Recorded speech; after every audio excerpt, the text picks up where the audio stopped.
Fountains Abbey in Yorkshire at of the Trust.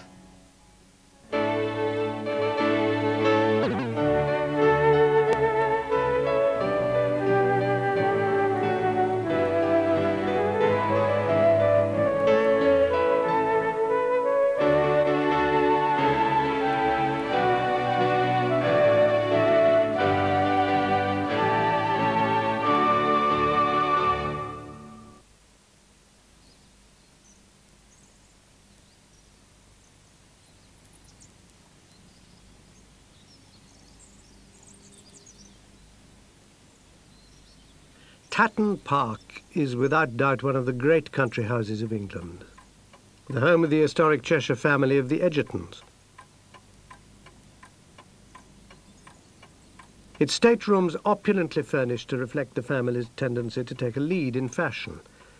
The chairs and sofas, for example, made by Gillows of Lancaster, were designed to stand in the middle of the room and not against the walls, as had been the custom. Everything had to be admired from all directions. In the drawing room hang some of Tatton's most famous paintings. This is Van Dyck's Martyrdom of St. Stephen, painted in about 1623 and bought by the Egertons 200 years later.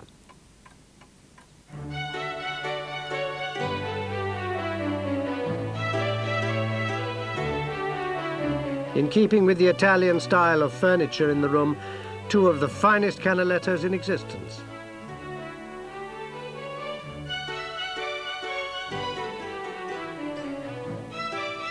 Superb examples of the artist's astonishing use of light on the canvas. These Venetian scenes were commissioned from Canaletto in 1730, one of his earliest works for an English aristocrat.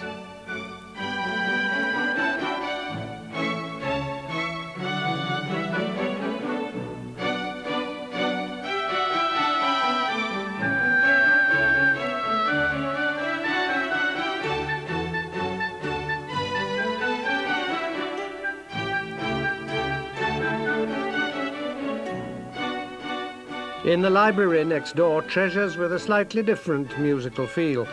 These priceless Purcell manuscripts were transcribed from the composer's original jottings by his student Philip Hayes between 1781 and 1785.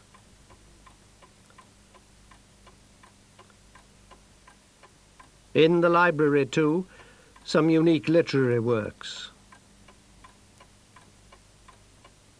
A set of Jane Austen first editions.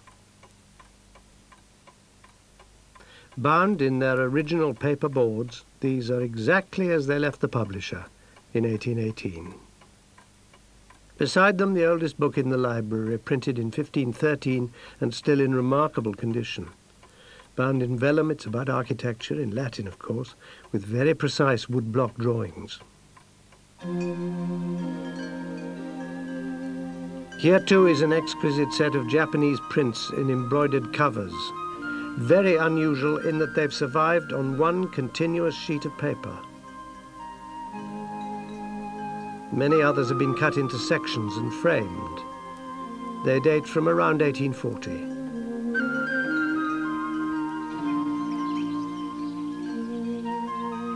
Outside, more Japanese influence.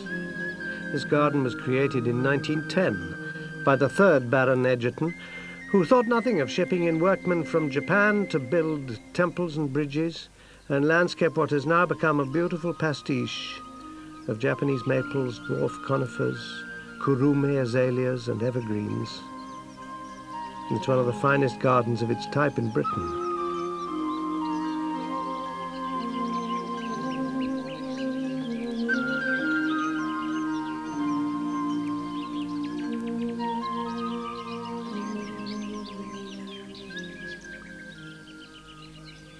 Tatton, of course, also has its less grand side, in its own way just as revealing. Away from the staterooms, the servants' quarters. Each room had a different sounding bell, so it could be identified by sound alone. This is the housekeeper's room, from where maidservants would be dispatched to the correct room upstairs, and where occasionally the housekeeper would entertain more privileged senior servants to tea, with the crumb sweeper always close to hand, of course. Close by, the still room, where the housekeeper could keep an eye on servants preparing cucumber sandwiches, and, if there was a moment to spare, attempt to improve themselves.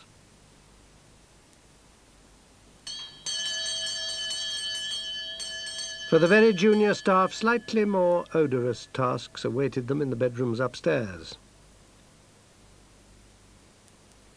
The baths had to be warmed for the dinner guests.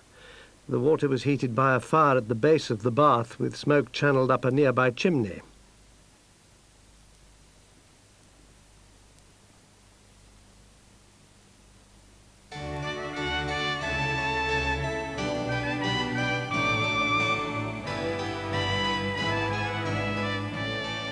With the Egerton family as hosts, it was always worthwhile making an effort for dinner.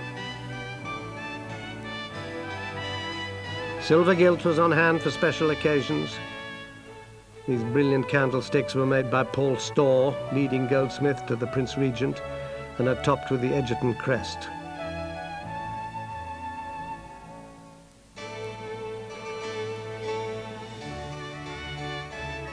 The Egerton cipher decorates every item of the Minton porcelain. Alongside the famous 900-piece set of gilded baccarat glassware, this was commissioned by the family from the famous baccarat factory near Paris in 1908. And each bears the family coronet and the initials E of T, Egerton of Tatton.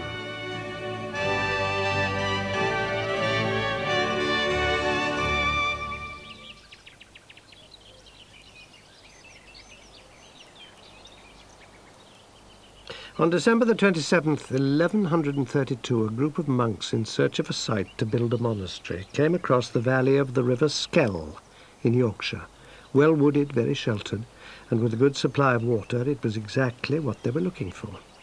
The result was the largest and without doubt the most dramatic monastic building to be found anywhere in England. The fact that this great edifice has survived at all is almost certainly due to its location, too remote for its stone to be plundered after the dissolution of the monasteries by Henry VIII. This is the most visited of all National Trust properties in England, not least because of its sheer scale, which is breathtaking. The huge nave of the Abbey church around which the community revolved was built with sandstone hewn from the valley.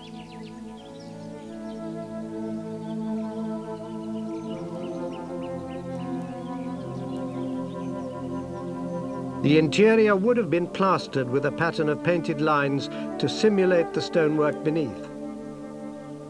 The chapel of the 9 altars at the eastern end was added early in the 13th century, although there were structural problems after construction. Fractures in the masonry appeared in the heads of some windows and doors, which the monks concealed with small decorative sculptures. This one's particularly curious. The face of the evil green man, a pagan symbol on the outside. An angel inside, perhaps to reassure the monks of the godliness of their lives compared to the wickedness of the world outside their walls.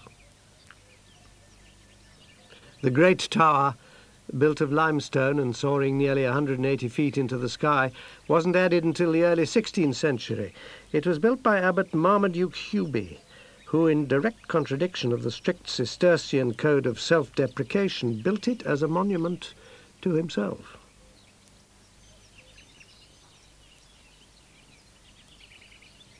In time, the wealth and power of the monks who lived at Fountains grew even greater, as the estates they controlled extended into the Lake District and as far north as Teesside.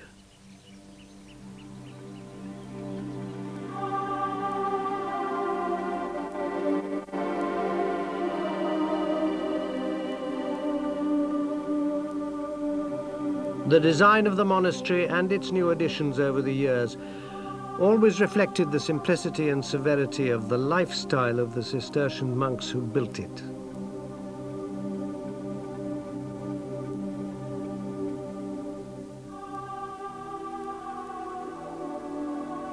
The monks' routine was indeed austere. They'd rise shortly after 2 a.m. for the first of 7 daily services, descend the stairs from the dormitory on the first floor. This is the arched recess for the towel cupboard they used when washing their hands before meals. This is the refectory, rebuilt in the late 12th century, where the monks would eat in silence, seated on wooden benches around the walls. They'd listen to religious tracts read to them from a pulpit. The only room showing the slightest evidence of any decorative stonework, so frowned upon in the early days of the Abbey, is the chapter house.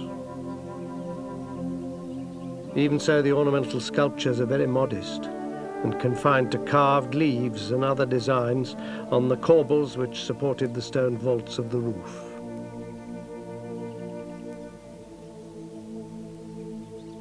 Heating could be found only in the warming room, where vast fires were lit on November the 1st every year and kept alight until Easter.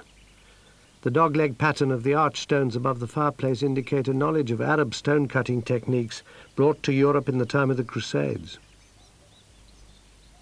After its dissolution in 1539, Fountains Abbey was sold off by the Crown, and the new owners built Fountains Hall, made partly with stone from the Abbey ruins. The magnificent exterior, complete with fashionable Renaissance detail, is in fact a facade.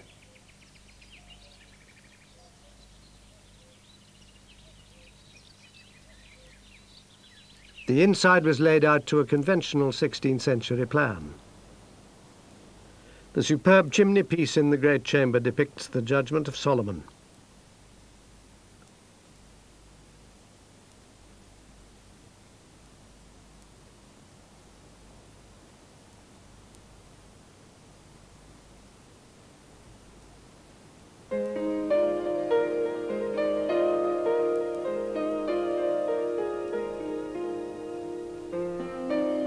Later, in 1768, the extensive grounds of Studley Royal were joined to the Fountains estate. Between 1716 and 1770, John Aselby and his son William used the River Skell to create what is probably the most spectacular water garden in England.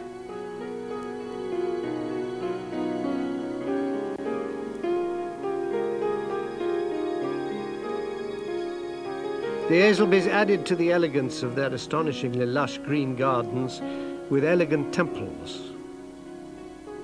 This is the Temple of Piety, designed as a cool garden house on the shady side of the valley. It was dedicated to Hercules. Beside it, appropriately, Neptune, the god of water. And this, the Temple of Fame, which is actually an architectural cheat. The columns are made of hollow timber, simulating stone. But however elegant any new additions might be, none could rival the original centerpiece of the estate, dominating the valley now as it did nearly 800 years ago.